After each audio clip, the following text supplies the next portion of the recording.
지난 2월 24일 러시아가 우크라이나를 침공했습니다.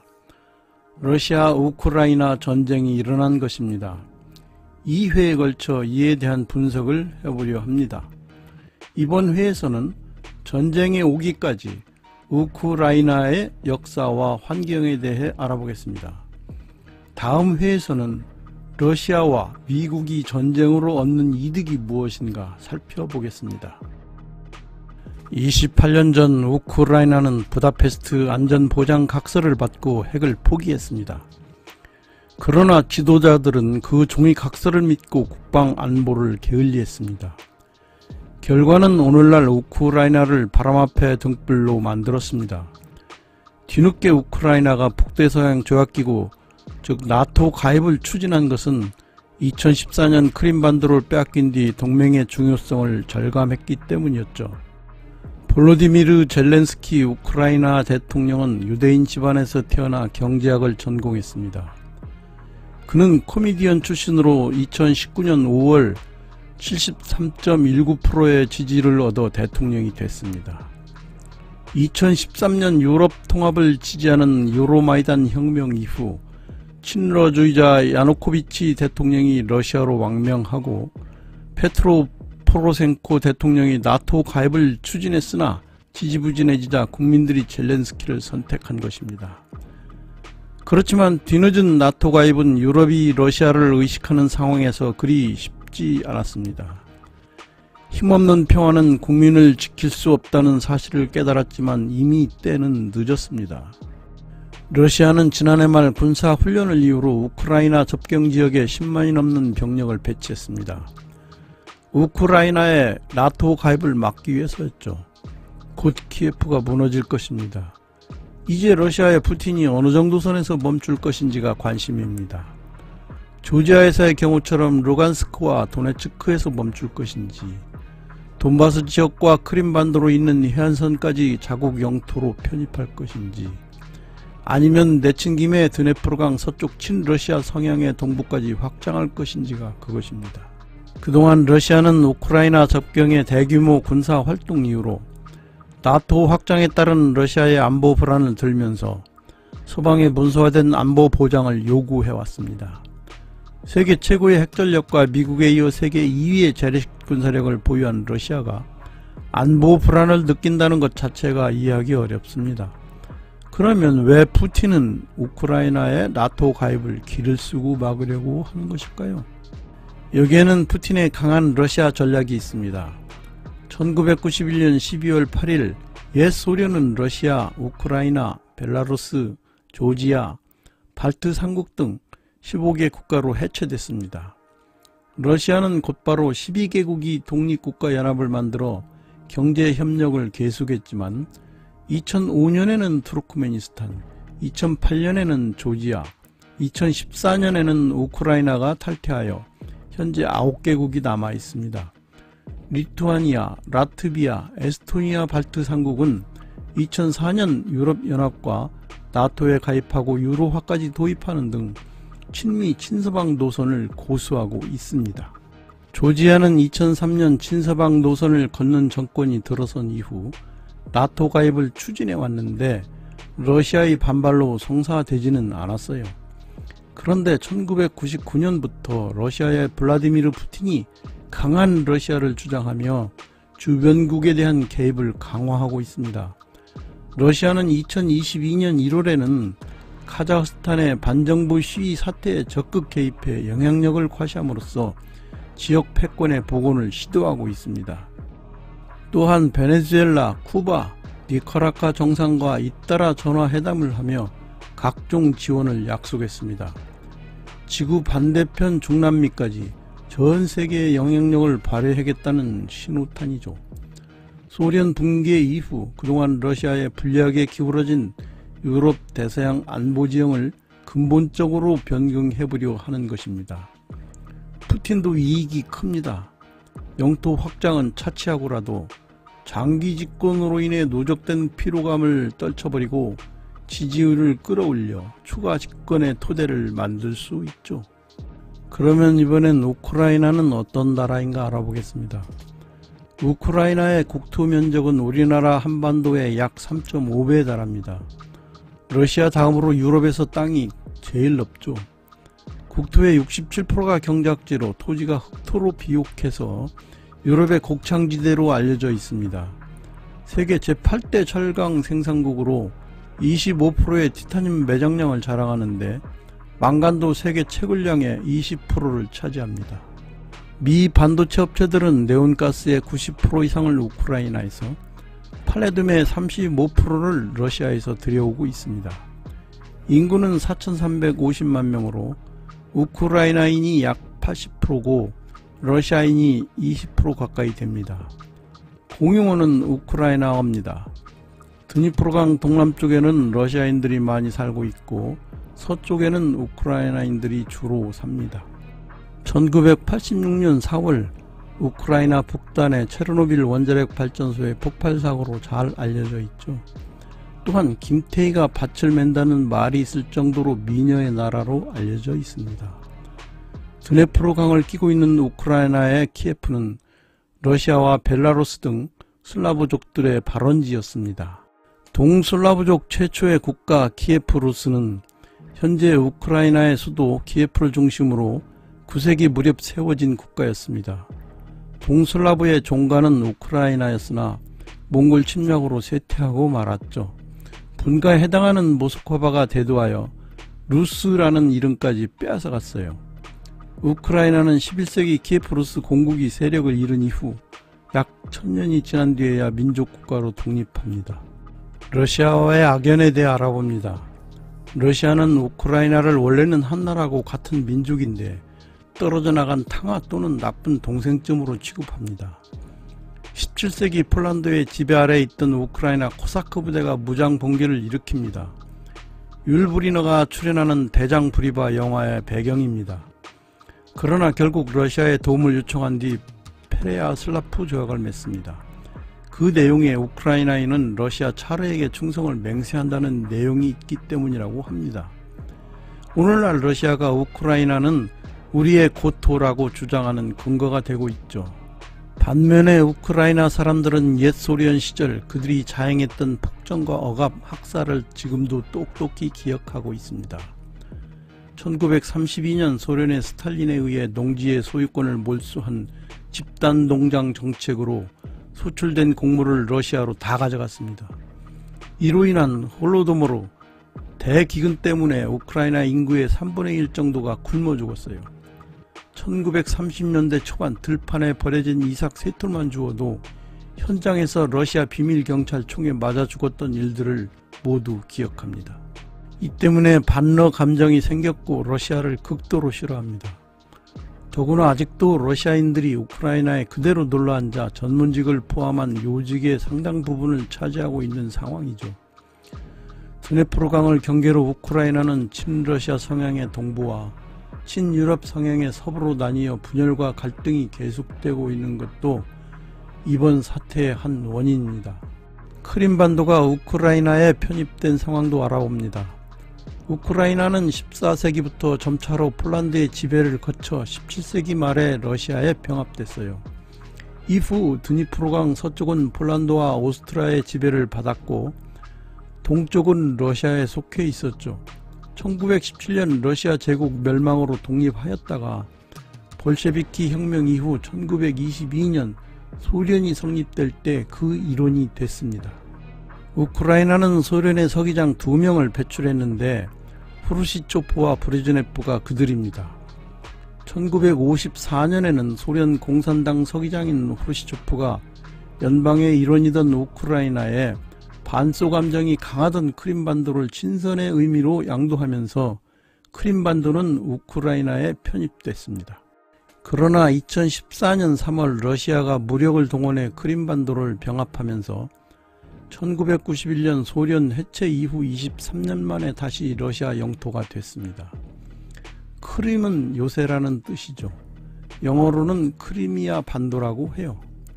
1854년에서 1856년의 크림 전쟁 때는 열강의 지원을 받은 오스만 제국에 패하여 흑해로 진출하려던 러시아의 남하 정책은 좌절됐습니다. 미국의 소련에 대한 약속에 대해 알아봅니다. 1990년 독일 통일 과정에서 제임스 베이커 당시 미국 국무장관은 독일이 통일되면 독일의 동쪽 지역으로는 나토를 확장하지 않겠다고 구두로 약속했습니다. 그러나 지난 30여 년간 미국은 나토와 유럽연합을 단계적으로 확장했어요. 1991년 소련이 해체되면서 소련은 바르샤바 조약기구를 해체하고 위성국가였던 동유럽에서 철군했죠. 나토에서도 해체설이 나왔습니다. 그러나 러시아에서 풀려난 동부 유럽 국가들이 자유민주주의와 시장경제를 갈망하여 계속 나토 가입을 원했어요. 나토는 급속히 확장됐습니다. 1949년 12개 나라로 시작한 나토는 1999년 중동부 유럽의 체코, 헝가리, 폴란드를 시작으로 2009년 알바니아, 크로아티아, 2017년 몬테네그로, 2020년 북마케도니아까지 회원국으로 받으면서 이제 30개국의 군사 동맹체가 됐습니다. 소련의 구성국이었던 발트 3국도 2004년 나토에 가입했어요. 나토의 동부전선은 러시아 국경 쪽으로 1000km 이상 진격했습니다. 러시아는 친러시아 성향의 벨라루스를 제외하고 모두 나토와 EU 회원국과 국경을 바로 맞닿게 됐죠. 러시아는 이러한 상황이 자국 안보에 치명적인 안보 위협 요소라고 판단합니다. 그래서 우크라이나의 나토 가입을 강경하게 반대하고 있습니다. 러시아의 조지아 침공에 대해 알아봅니다. 2008년 4월 루마니아의 부쿠레슈티에서 조지 부시 미국 대통령의 주도로 나토 가입을 원하는 우크라이나와 조지아의 나토 가입을 약속했습니다. 조지아, 우크라이나가 언젠가 나토 동맹국이 된다는 사실은 러시아에겐 계속된 위협이었고 두 국가들에겐 희망 고문이 됐어요.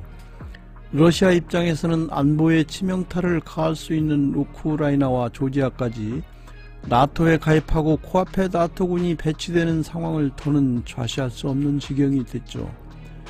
조지아는 그해 8월 자국 내 자치공화국이지만 친러 성향이 강해 독립하려고 하는 남오세티아와 아파지아를 진압하고자 했습니다. 러시아는 두 자치공화국의 독립 열기를 계속 부추기고 있었어요. 그러나 나토 가입을 약속받고 미국의 군사 원조를 받은 미하일 사카슈빌리 조지아 대통령은 자신만만하게 8월 8일 남오세티아로 진격했습니다. 러시아군은 이때를 기다렸어요. 러시아는 2008년 8월 8일 베이징 하계올림픽 개막일에 조지아의 수도 트빌리시 50km까지 탱크로 밀어붙였습니다. 미국과 나토의 지원은 없었습니다. 두 자치공화국은 이후 조지아의 통제권에서 벗어나 독립을 선언했습니다. 쿠바 미사일 위기와 닮은 꼴입니다. 우크라이나의 나토 가입은 러시아에 있어서 1962년 쿠바 미사일 위기의 미국 입장과 닮은 꼴이라 할 수 있어요. 1959년 미국에서 100여 킬로미터 밖에 떨어지지 않은 쿠바에 사회주의 혁명 정권이 수립되자 미국은 전방위적인 압력을 가했습니다. 위협을 느낀 쿠바는 1962년 9월 소련 쿠바 무기 원조 협정을 통해 소련의 미사일을 도입했습니다. 이는 미국의 목에 칼을 겨누는 것과 같은 모양이 됐죠. 미국은 이를 그냥 두고 볼 수 없었습니다. 1962년 10월 22일 케네디 대통령은 쿠바에 대한 해상 봉쇄 조치를 취했습니다. 또한 후르시초프 소련 서기장에게 쿠바에서 공격용 무기를 즉각 철거할 것을 요구했습니다. 만약 그렇지 않을 경우 3차 세계대전도 불사할 것임을 천명했습니다. 10월 26일 후르시초프 서기장은 미국이 쿠바를 침공하지 않는다는 것을 약속한다면 미사일을 철거하겠다는 뜻을 전달했습니다. 27일에는 쿠바의 소련 미사일 기지와 터키의 미국 미사일 기지를 상호 철수하자고 제안했습니다. 일촉즉발의 상황은 케네디 대통령의 유화 메시지를 전해들은 후르시초프 서기장이 28일 전격적으로 미사일 철거를 명령하고 쿠바로 향하던 소련 선박의 방향을 돌리게 하면서 해수되기 시작했습니다. 이 사건을 계기로 1963년 미소 간의 한 라인이 개설됐고 부분적 핵실험 금지 조약이 체결됐습니다.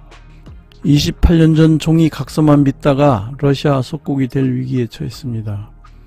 우크라이나는 1994년 헝가리 부다페스트에서 카자흐스탄, 벨라루스, 우크라이나 3국과 러시아, 미국, 영국이 부다페스트 안전보장양해 각서를 체결했습니다.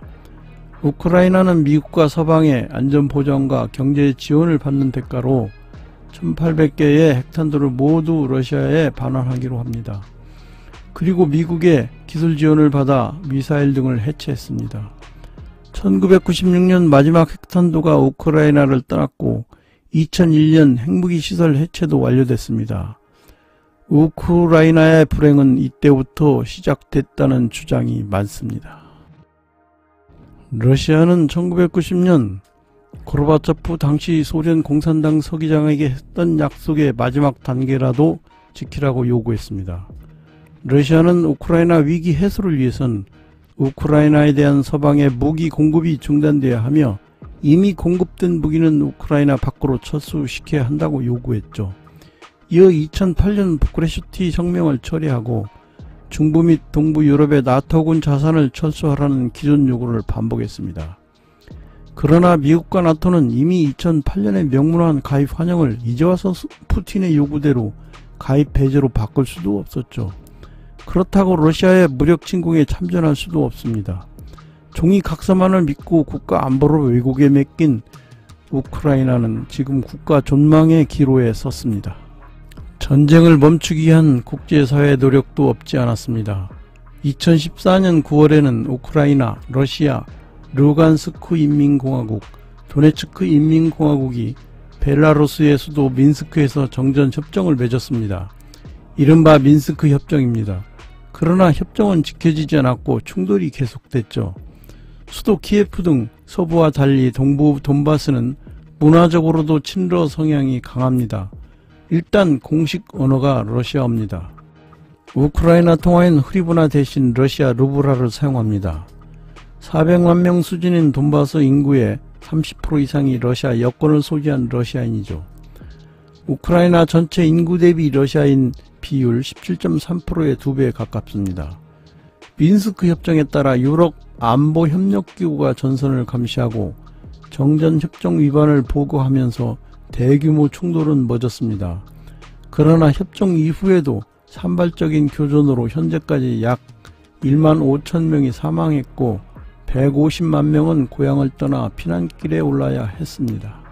러시아의 침공에 대한 서방 세계의 제재에 대해 알아봅니다. 미국이 러시아 최대 국책은행인 대외경제은행 VEB, 방위산업지원특수은행인 PSB를 비롯해 이 두 개 은행의 42개 자회사도 제재 리스트에 올렸습니다.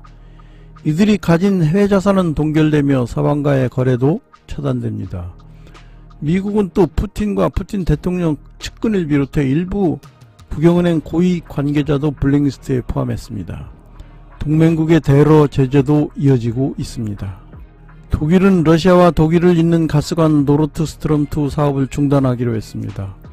영국은 켄나디, 팀첸코 등 푸틴과 가까운 신흥 재벌들을 제재 대상에 올렸고, 캐나다는 우크라이나 반군 지역과 자국민 간 금융 거래를 금지하기로 했습니다.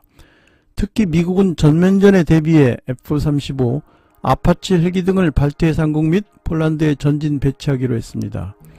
서방 금융권에서의 러시아 국채 발행과 거래 역시 전면 중단해 돈줄을 압박하고 나섰습니다.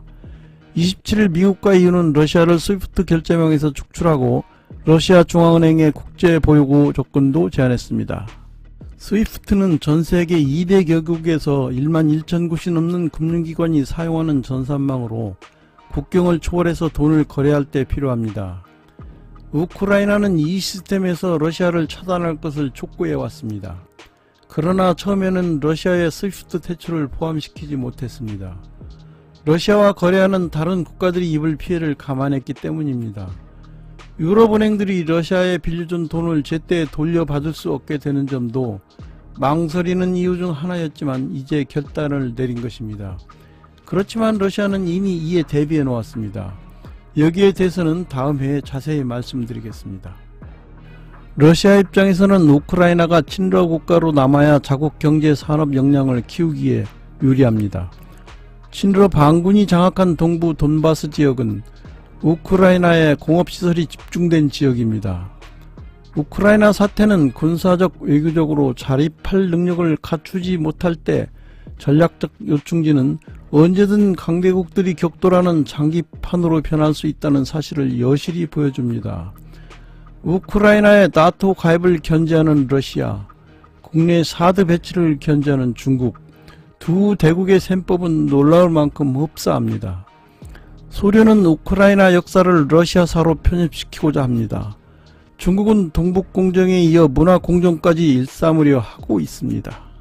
이상 우크라이나가 전쟁에 휩싸이면서 깨달은 점은 종이 각서만을 믿고 국가안보를 게을리하는 힘없는 평화로는 국민을 지킬 수 없다는 것이었습니다.